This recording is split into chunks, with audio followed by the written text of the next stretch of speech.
మీకు తెలుసా మీ food steps బట్టి మీరు ఎలాంటి వారో తెలుసుకోవచ్చు. ఈ ఫుడ్ స్టెప్స్ బట్టి కొన్ని స్టడీస్ అనేవి జరిగాయి. వాళ్ళపైన పర్సనాలిటీ అబ్జర్వేషన్ అనేది జరిగింది. మనుషులకి 5 టైప్స్ కాళ్ళు అనేవి ఉంటాయి. Egyptian, Roman, Greek, German, Celtic. ఒక్కొక్క షేప్ కి ఒక్కొక్క పర్సనాలిటీ ఉంటుంది. అందరికంటే యూనిక్ వచ్చేసి ఈజిప్షియన్ మరియు గ్రీక్. వీళ్ళేందంటే అందరికంటే చాలా యూనిక్ గా ఉంటారు. వీళ్ళు తక్కువ స్ట్రగుల్ తోనే ఎక్కువ సక్సెస్ అనేది తెచ్చుకుంటారు. నెక్స్ట్ వచ్చేసి రోమన్ ఫీట్. వీళ్ళు బ్యాలెన్స్ గా, ప్రాక్టికల్ గా, చాలా ఇంటెలిజెంట్ గా ఉంటారు. వీళ్ళతో మనం అసలు తెలివి అనేది వాడకూడదు.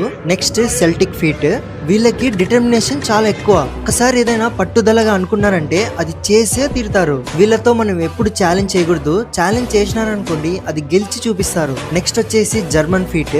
వీళ్ళేమో ప్రాక్టికల్ మరియు రియలిస్టిక్ గా ఉంటారు. వాళ్ళకి ఏదైతే కరెక్ట్ అనిపిస్తుందో అదే correct. So me friends and ఫ్యామిలీలో కూడా ఎవరెవరికి ఏ ఫిట్ ఉన్నాయో కనుక్కోండి.